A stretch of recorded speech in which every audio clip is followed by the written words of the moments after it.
Hello out there and welcome to your Next Mission video podcast. Each year during the month of February, we post a special episode honoring and paying tribute to African Americans. This year is no exception. We have two distinguished guests today to help us as we explore this year's theme, African Americans in labor. You won't want to miss this one, a part of American history. So please stay with us.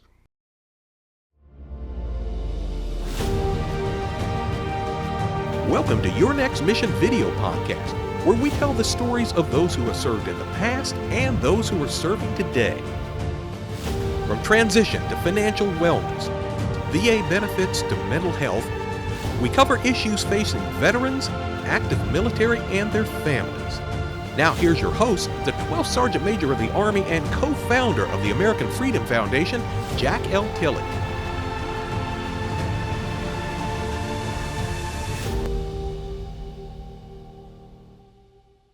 Thanks for joining us, and thanks to all of our veterans, service members, and families for your service to our great country. Now, before we get started, I personally want to thank our presenting sponsors, Navy Federal Credit Union, whose members are the mission, and Purdue Global, where you can start your comeback, and USAA, whose mission is taking care of military community and their families always. With additional sponsorship from Blue Cross Blue Shield FEP Dental and Blue Cross Blue Shield FEP Vision. Together, they make your next mission happen. They love our veterans and families, and if you've listened to the show before, we love them too. In today's special episode, commemorating Black History Month, we're going to honor and pay tribute to African Americans and the many ways they work and has impact on their lives and experience. And I'm excited to welcome to the show Tonya Oxendine, Command Sergeant Major, United States Army, retired, and David Leach, Vice President, Leader of Development of Bank of America, Merrill Lynch, and a Colonel, United States Army, retired. Welcome to the show. Hey, Sergeant Major, it's great to be here. Thank you. Thank you. Hey, well, thank you. You guys got to be pumped up here now. I'm pumped up to talk about what we're going to talk about here today. We got a lot to talk about. Before we get started, could each one of you tell the audience just a little bit about yourself? And sir, we'll start with you.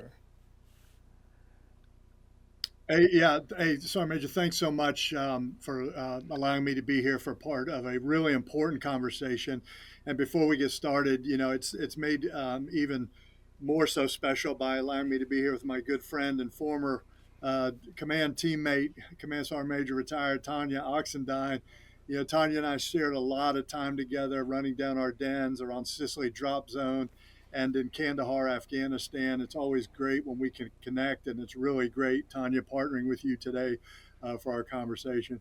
Hey, Sergeant Major, just super quick, I was fortunate. I enlisted in the Army at 17 years old, right out of high school, and I was the benefactor of incredibly engaged and effective NCO leadership. My first assignment in the 82nd Airborne Division, my NCOs encouraged me to go to school, go to the Soldier of the Month board, and really took an active part in my development, which led to me applying for and receiving a Green to Gold scholarship, and then my eventual career as a aviation officer, which I did for a total of 32 years. I was stationed in the United States, overseas to Europe, and I deployed both Iraq and Afghanistan.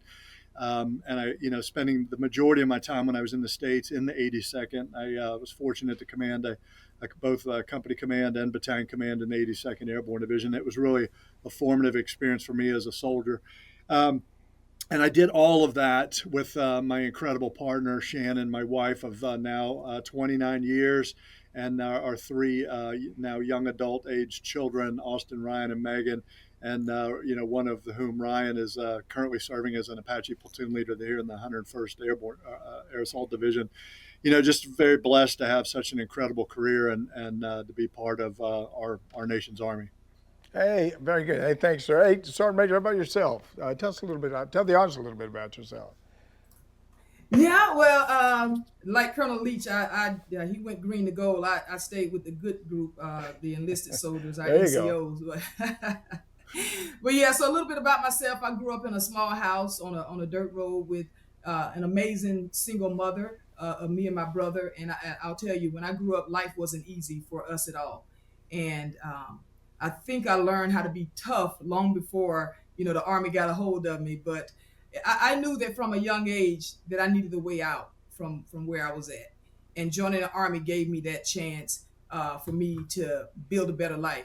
So I went on to serve proudly nearly 30 years, leading soldiers and jumping out of perfectly good airplanes with my battle buddy right here, Dave Leach, in the 82nd Airborne Division. I guess apparently walking wasn't exciting enough for me, so I had to jump out of a perfectly good airplane. I retired in 2014, and as a survivor of those tough times, and now a proud spokesperson for Wounded Warrior Project, where I get to advocate for veterans, for physical health, for mental health, and now I get to turn my mission to continue to help others with their struggles. And outside of work, you usually can find me in the gym lifting some type of heavy weights, or spending time with my family and friends, or just chasing after my little Labradoodle doggy, Cookie, and she's around here somewhere. Hopefully she'll be quiet for us. So again, like Dave said, thank you for giving us the chance to share a little bit about ourselves, and then I'm looking forward to this exciting conversation. Well, there you go. Hey, Sergeant Major, with the theme of Black History Month being African American labor, how can having the audience probably curious just like I am, how can having Colonel Leach on the show help others foster collaboration in their own relationships? Tell me about that a little bit. Explain to me what that means. Yeah. So, for me, having Dave here today, it means just it like now I'm getting chill bumps. It overwhelms me, and it's really good because I know people may be listening, or if they're watching and they're saying, maybe it's unusual for to assume that a Black person, is on talking about Black History Month, or maybe he just accidentally wandered into a Zoom meeting, thinking it was a quarterly budget review and not a Black History Month panel. But I'm just happy to be able to do this, because not just only is Dave a friend, again, as we said, we led together in the 82nd Airborne Division, and that's talking about diversity and teamwork, right? It's about celebrating Black excellence. It's about celebrating the resilience and the contributions that Black people have made to this country, to the United States of America. So that's why I think it's important for this, because it's going to be continued progress as we pull together and having these conversations. I think that's very important, and I'm glad that Dave decided to do this with me and to be a part of the podcast with you, Sergeant Major. I think one time I talked to Bill, we was talking about the fact that you need to have people like me and the Colonel here that get up front and talk about Black History Month, because it's not just about minorities telling each other about Black History Month. It's about educating everybody else. And it's so important to educate everybody about what Black History Month means to all of us, and what should be. It's a part of history, and we need to learn about that history. Hey, sir, how can you help others understand the importance of Black History Month and make that conversation more retainable or more reliable? Yeah, so I made a great question. Yeah, fantastic question. Because too often we hear, why is there a fill in the blank special recognition month for whatever group. And I think, just a common theme for me is just the education part of it, the perception part of it, right? So we can get past our unconscious biases, our stereotypes, or just simply our own ignorance about different things, right? We only know what we know. And if we're open to really informing ourselves and being open-minded about things, it's critically important. I think we can do that with, once we've agreed that, yes, hey, this is something, Black History Month is something that we rightfully should embrace and learn more about and advance, then we could look at why that's important and how can we do that, make it more relatable to a broader audience. First, I think highlighting shared experiences, right? I mean, I think we can all agree that we all want to live a dignified life, for our families. We want dignified, honest, and fair employment opportunities and education employment opportunities and relationships. That connects to all of us, right? It's a human issue. So we can highlight shared experiences in that way. We can connect it to current events, right? I think another problem is we tend to think of Black History Month as a past tense event, right? I mean, even the title history lends itself to thinking that, hey, this only pertains to looking back. But in reality, if we don't understand the history of the Black population, then we're never going to understand what is going on currently with regard to racial issues and inequality. And I think that's critically important to do that. Thirdly, and I think this goes a long way in overcoming those stereotypes, is showcase Black excellence in diverse fields, right? I mean, it's if you think about the fact that the United States wasn't fully desegregated until 1965 and 1968 with the Fair Housing Act and the Voting Rights Act, that wasn't that long ago. And up until that point, or even till the military was desegregated in 1948, I mean, it was thought that, Blacks couldn't perform certain job functions. We saw that in our military. We saw it in our communities, in our country. And by advancing those stories of Black excellence in diverse fields, we can showcase that those stereotypes just simply aren't right. And very similarly with education opportunities. I think one of my favorite movies, truly, it just, it's such an inspiring story because it's true, is Hidden Figures.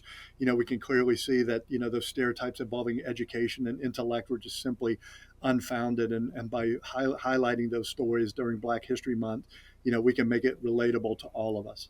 Yeah. Right. The neat thing about, you said a lot of really good things. One thing about relatable, I always tell people, not one time in my military career did I ask what color somebody was to my right or left, especially in a fighting position. So it's I think the Army's, not the Army, but the military is a melting pot.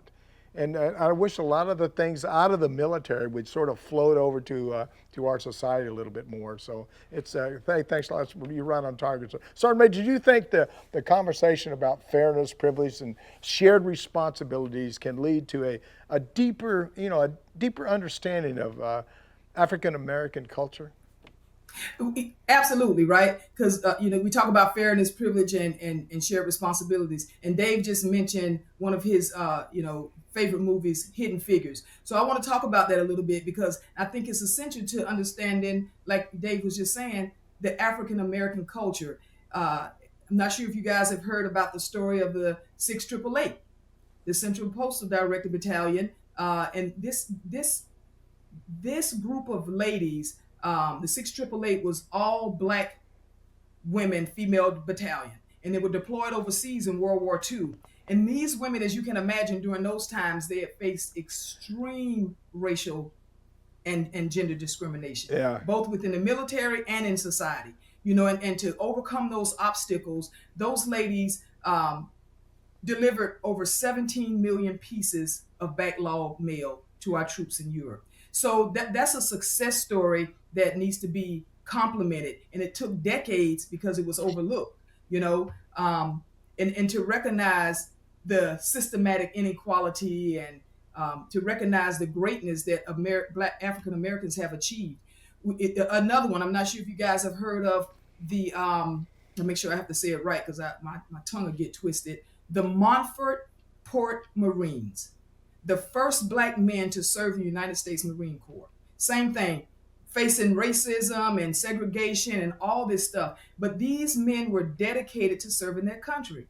And we talk about allyship and collaboration and teamwork and all of that. And, their progress, it wasn't done alone. They had allies who stood by themselves and by them and helped break down these barriers. Same way Dave stood by me in some tough times and I was in 82nd Airborne Division. Same way as we stand together, as you said, in this melting pot so that we can, change the way that people may perceive or assume anything about anybody, particularly African Americans. So I think, yes, it is very important that, that we talk about the fairness, privilege, and shared responsibility and understanding the African American culture. You must be watching Netflix because I've seen that show. That's on Netflix. Well, right. That's right. Right. Yeah, that was. And I'll tell you. Yeah, go ahead. No, I'm sorry, Major SMA. But I'll tell you because I hadn't heard necessarily about it. So I've also learned so much. That story is incredible. It's streaming on Netflix right now. Shout out to Tyler Perry, wherever Yeah. But I strongly encourage people to watch that movie. We think just because Black stuff, all Black people know. No, it didn't. I didn't know that. But that story is so powerful, and it's a reminder of the lasting changes and the demands for allyship, the demands for honest dialogue. I got a lot out of that show. And sir, I don't know if you watched the show too, but I got a lot out of the show. The thing I got out of the show is one is how terrible we were so many years ago.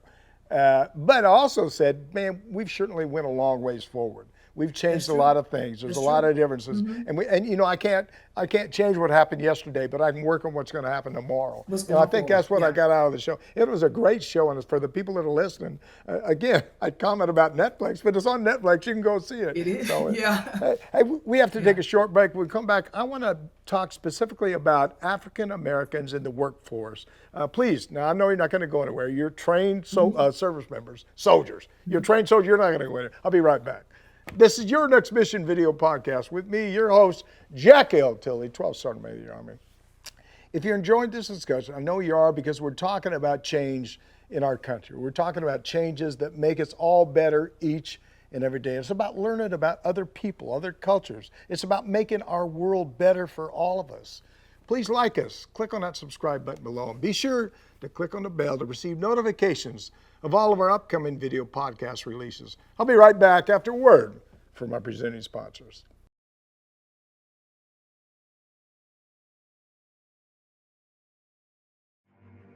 You're watching Your Next Mission video podcast, proudly presented by Navy Federal Credit Union, the most trusted credit union owned by members of the military community, serving all branches of the armed forces and their families. Learn more at NavyFederal.org. Their members are the mission. Purdue Global. You're ready for a comeback, and with Purdue Global, you can do more than take classes. You can take charge of your story, of your career, of your life. Earn a degree you can be proud of and get an education employers respect. Start your comeback at purdueglobal.edu. And USAA. A promise is a trust not to be broken, whether spoken with an oath Solemnly swear. or sealed with a pinky. And after 100 years, we're still taking care of the military community and their families. That's our mission, always. Now back to your host, the 12th Sergeant Major of the Army, Jack L. Tilley.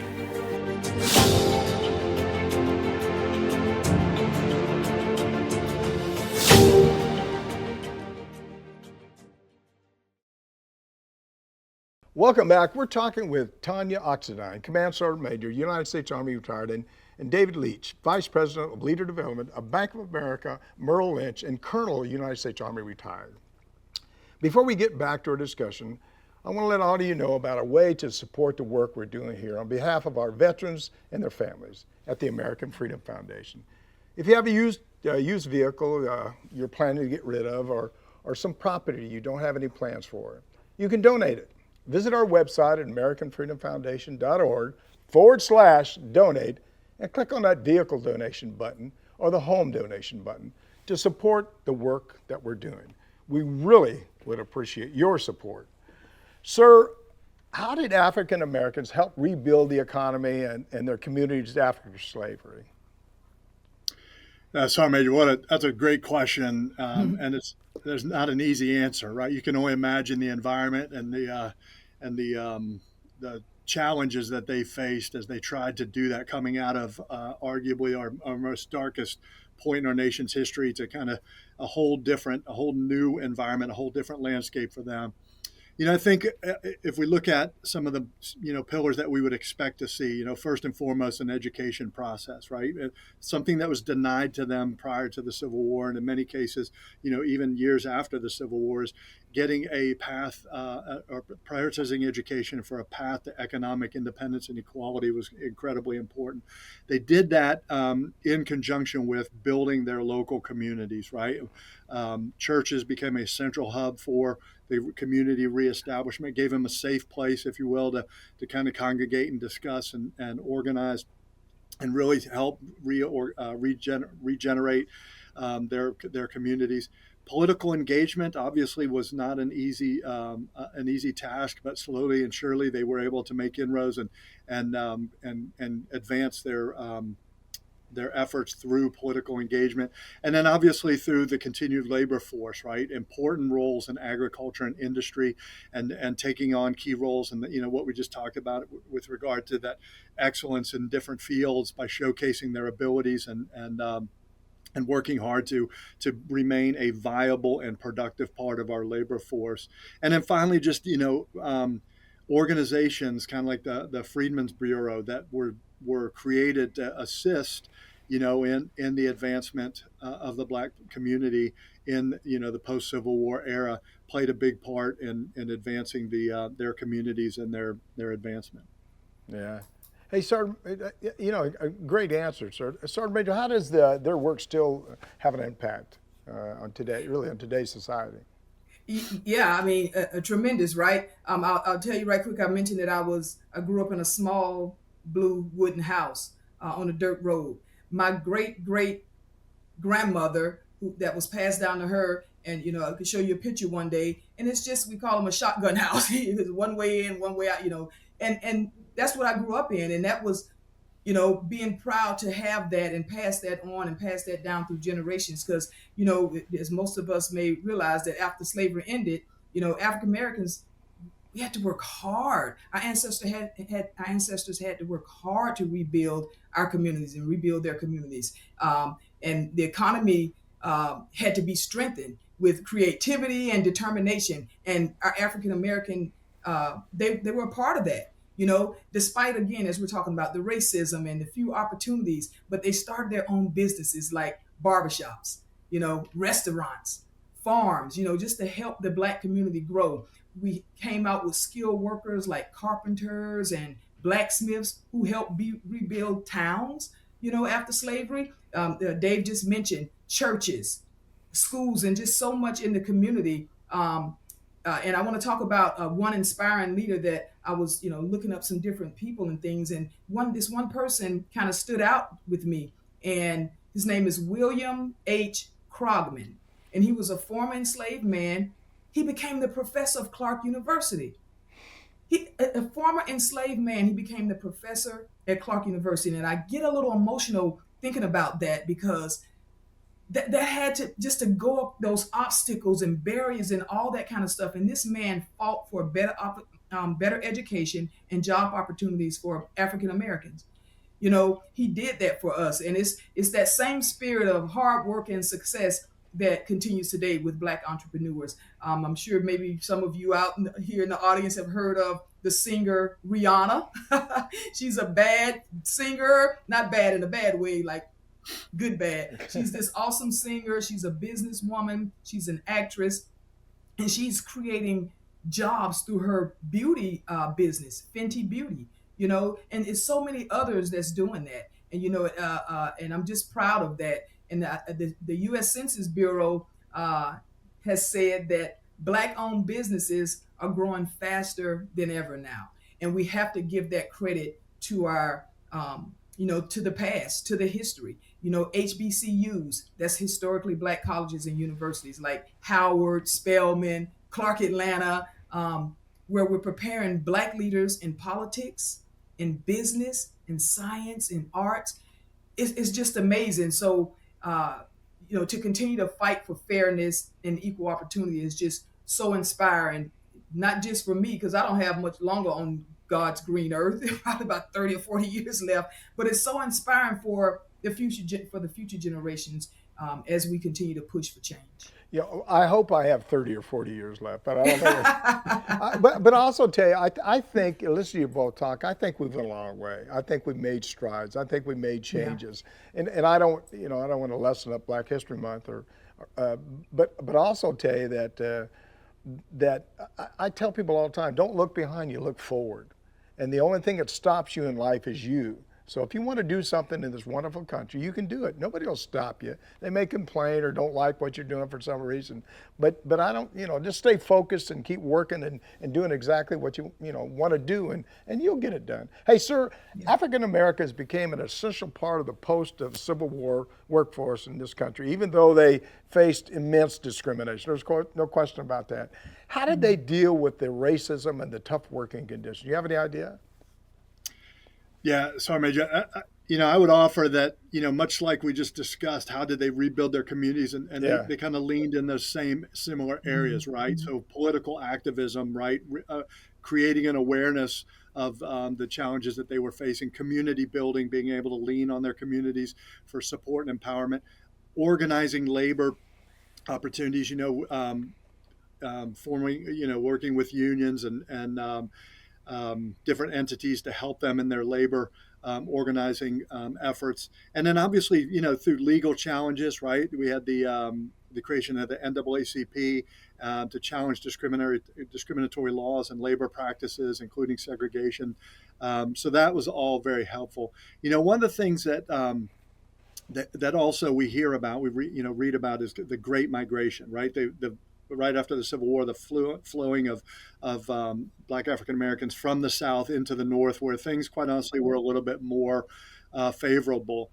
I think it's important, and here's where we get into the importance of education, the importance of understanding the history of what happened. So the Great Migration, we saw a large influx of Black Americans move from the South to the North, creating a unique environment, with regard to where population lived. And I'd offer to our viewers, if you're interested, reading a book. It's called The Color of Law, and it talks about some of the practices that were in place at the time that precluded Blacks from owning property, or the rezoning of certain areas, and what that resulted in. So it's an interesting story about a certain aspect of the Great Migration that affected us. I would argue it probably still impacts us to this day. So so through those areas, political activism, community building, labor organizations, the Great Migration, all were a way that they dealt with that. And it wasn't easy, right? It just simply was not easy. You can, argue, and we saw Tonya just talked about, some of these movie examples that we see, just the incredible resilience of our Black citizens through those very tough times. There's certainly several inspiring stories that we can all certainly learn from. Hey, so as you're talking, I'm thinking, do you go out and do any public speaking and talk at Black History Month celebration and stuff? You should if you don't, because I always tell people that, no, really, because some of the times I think that when you get you talk about Black History Month, you always get a lot of minorities together and they're talking to each other. And if you really want to educate this country, you need to get people that look like me and you. That's right. That get out there and start talking about what the differences are and about and because certainly know a lot about what's going on. I think it sends a strong message too. I think it sends a message that one is you care, and one is that there's a lot of people out there like you that do care, but sometimes they don't. We don't get to talk to them. We don't. They don't get the time to talk to a lot of different people. So it's important that you do that. So go out and start speaking. Go ahead, sir. Go ahead. Yeah. So, Major, if I may, it's interesting you say that, and I don't want to go too far down a rabbit hole here, but I grew up very, like Tonya. I literally came from a trailer park in Southwest Virginia, coal mining community, really humble upbringings, and when I joined the Army, I was, I think I told the story about getting our dog tags, and they're asking what different denominations, and I was just surprised because we didn't see any of that where I was from. The first time this really jumped out to me, I was fortunate enough again through the Army to get my master's degree, and I was taking a class on race. It was part of the program was a leadership focused master's degree, and I took a race class, and the instructor used the term white privilege. And I remember feeling, just quite honestly, I remember feeling insulted. Like, what is he talking about? White privilege? I grew up in a trailer park. I don't know privilege. And then as he talked about that, I realized that, hey, maybe I do have I don't have to worry about some of the things that my Black African American friends have to worry about. And it just kind of opened my eyes to the fact that, hey, everybody doesn't have always the same situation, right? We don't all know, and we certainly don't know about that. Now, to your point, Sarmed, you said it. I firmly agree. Individual responsibility, our ability to make something of ourselves. Tonya is a perfect example. A command sergeant major in the 82nd Airborne Division. She is the epitome of making the most of your situation and circumstances and exceeding because of or outside of that. But the fact remains that our stories aren't always the same. And I think it's important that we at least understand that and try to inform ourselves about what's going on. Yeah, and if I could just go ahead. Go ahead. No, I just wanted to just chime in something because my niece, I was telling, she had called earlier, and I said, I have to get ready for Black History podcast and getting this, and I was telling her about how I invited Dave and that, and she said, why? He's not Black. I said, are you sure? No, but so I said it's almost just like what you said, SMA. I said because he cares, he understands, he has. I want to hear his perspective. I think it would be almost criminal not to invite and to have these conversations and to not share our differences, because at the end of the day, I guarantee we have more in common than we think. We have more in common than not. And I said I'm just excited to have Dave on my side. He was on my side as my battle buddy in the military, and now he gets to be on my side here. And I think we need to see and I don't know if you're the first to do it, Sergeant Major of the Army, Tilley, to bring something like this together, Black History Month panel podcast, and to show the world that we can come together, we can do this, because at the end of the day, we are Americans. Absolutely. This is a great discussion. I'll tell you, going back to what you said, sir, is I grew up as a poor young man. The last bedroom I had before I came into the military, I lived in a laundry room. I just big enough for a single bed. So I was a poor young man and didn't have very much. And so, and I also agree that there's struggles that, people of minorities go through that I didn't go through, but everybody struggles in life. And you can't allow that to pull you down. You got to keep moving forward. You got to have a positive attitude. You got to, get your education, do all you can. But because again, the only thing that stops you is you. This is a great discussion. We come back from a short break. I want to talk about barriers African American workers still face, and how can we develop ways to, really eliminate those barriers. We'll be right back after word. Now, here's a word from one more of our organizations that make this show possible.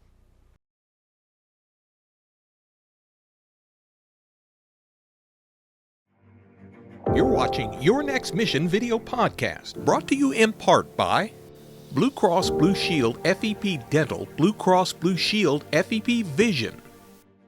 Part of transitioning out is that dental and vision insurance breaks off from your medical insurance. Vision and dental is very important to be able to enjoy your retirement. Blue Cross Blue Shield makes the transition so much easier. Now back to your host, the 12th Sergeant Major of the Army, Jack L. Tilley.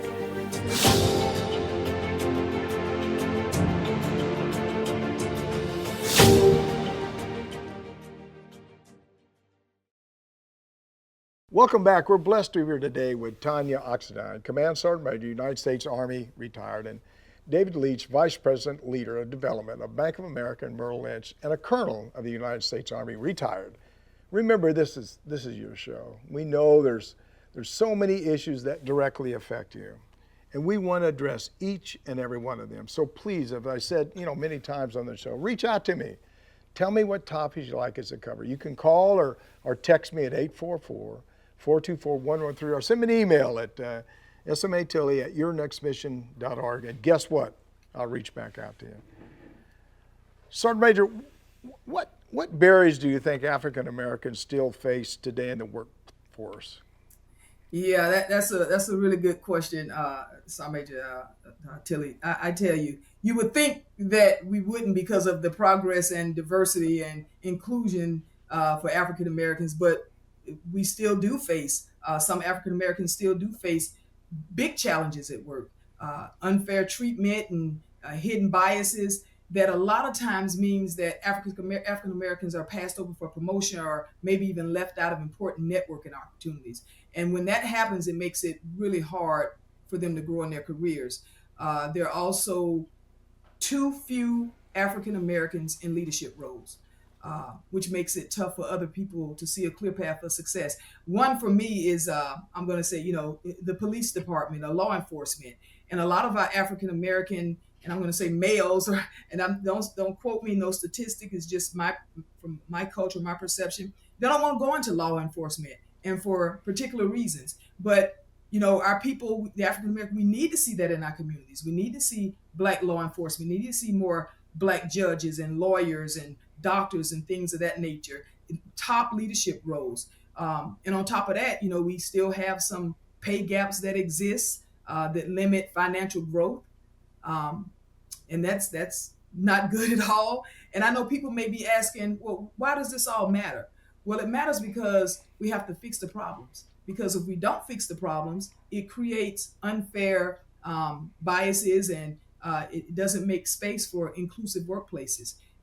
Companies should or need to hire diverse leaders, pay employees equally, offer mentorship, because this not only helps the African American community or help African American employees succeed, it also makes businesses stronger by encouraging new ideas, new teamwork, and that's best business for that business in long-term success. So whether you're a veteran or not, or whatever type of worker that you are, it's important that you that this is. I'm stumbling here a little bit, sorry, Major, but I know y'all guys are cut that out. No. At the end of the day, real progress is about happens when people are rewarded for their skills and hard work. Well, I was just going to say that if promote people on what they're doing, on their merit, on their their performance and stuff.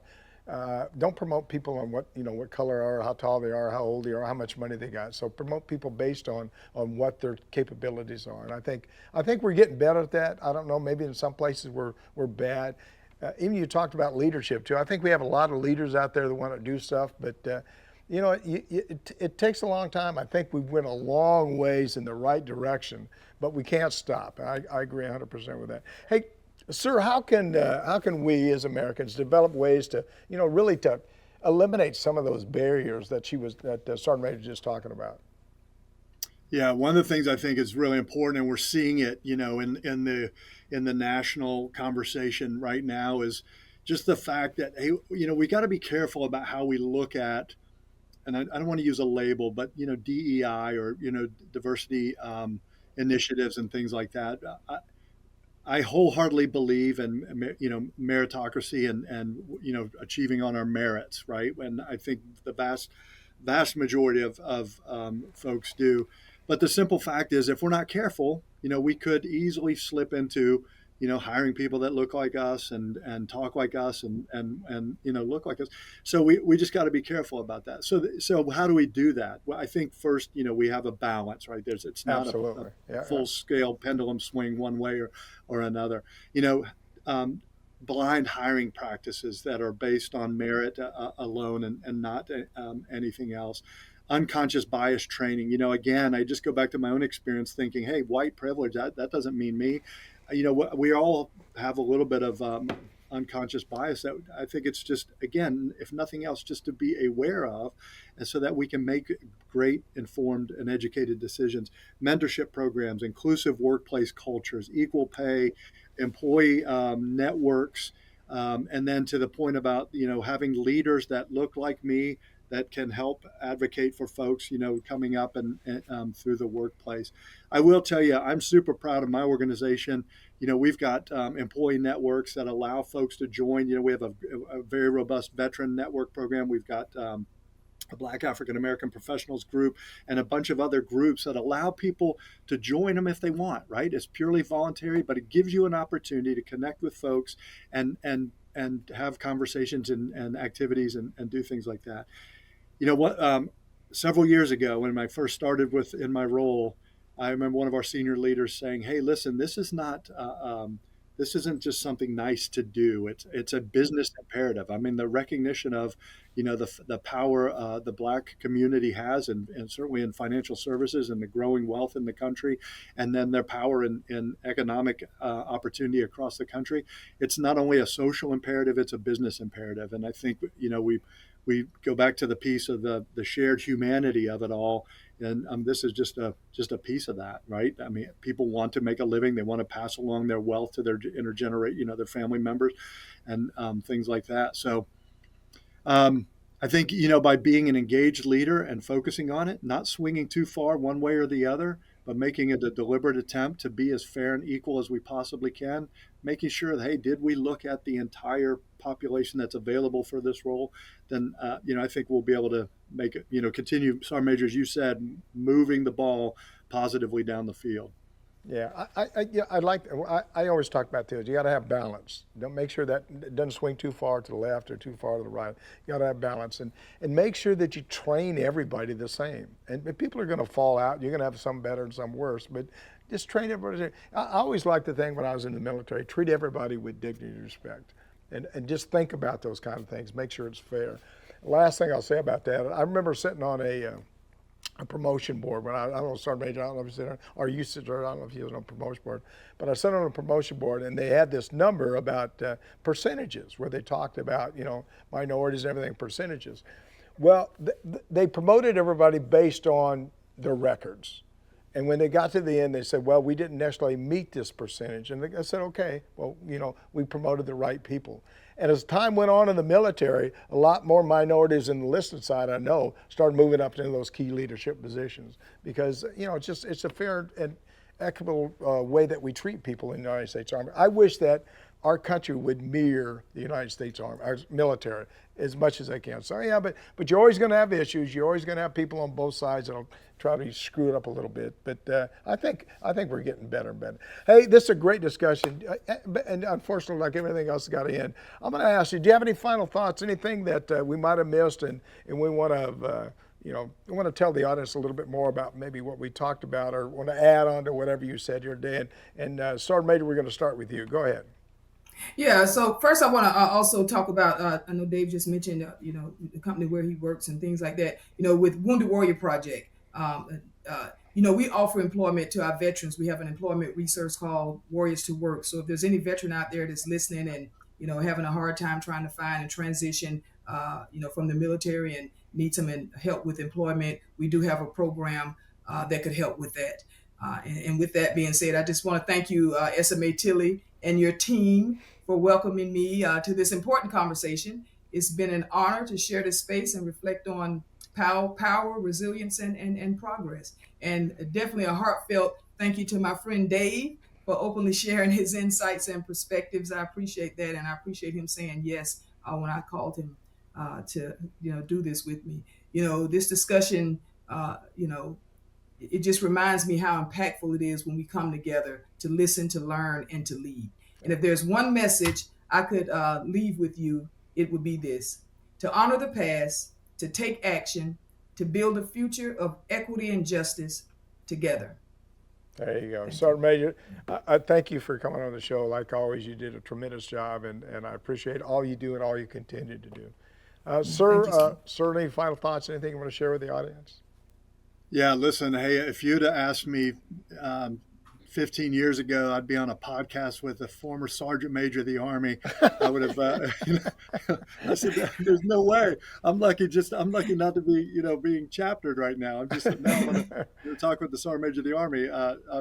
I'm just humbled to be part of the conversation, and again, I would just like to reiterate the importance of educating ourselves and our ability to see ourselves, right? Knowing what we don't know and just asking ourselves, okay, hey, do I know everything I need to know about this situation, right? If I find myself, why are we doing Black History Month? Or why, pointing our fingers, hey, am I fully educated on the issue in order to make those statements and make those judgments and whatever? I would argue if we're not, then take the time to do it. Figure it out, right? I'm not in any way advocating for a certain position.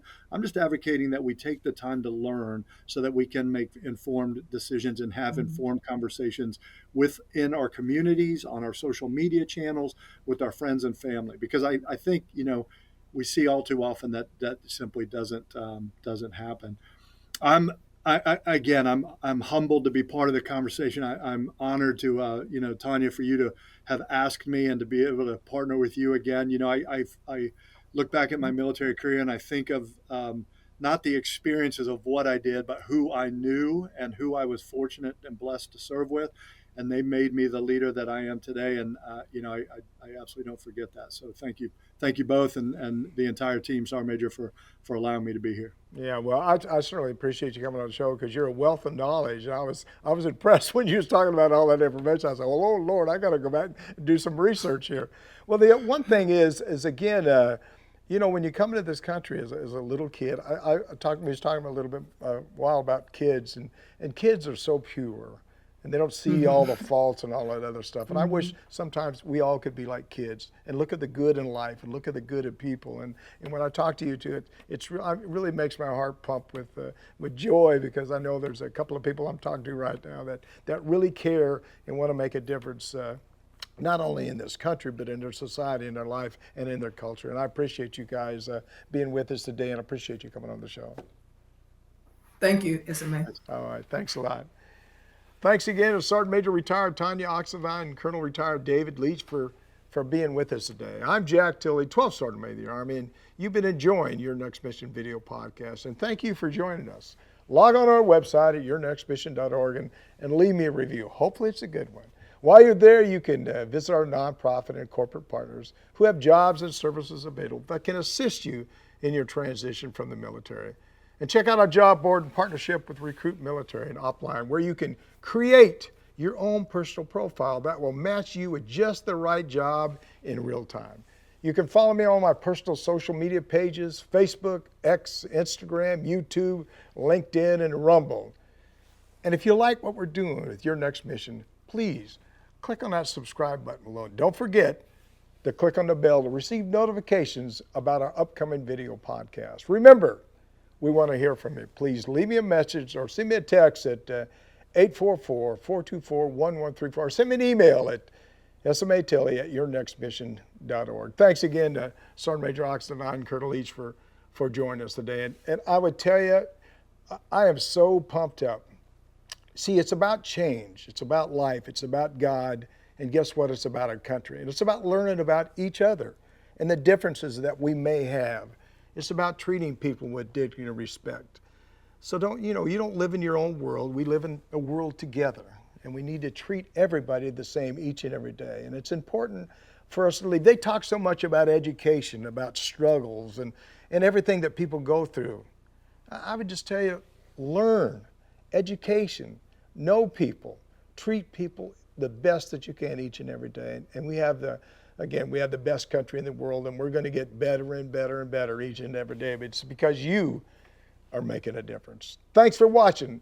Thanks to New Mind Studios. I'm, of course, Navy Federal Credit Union, Purdue Global, USAA, Blue Cross Blue Shield, FPP Dental, and Blue Cross Blue Shield, FPP Vision. We appreciate all you do for our military. And as always, see you on the high ground. Hooah!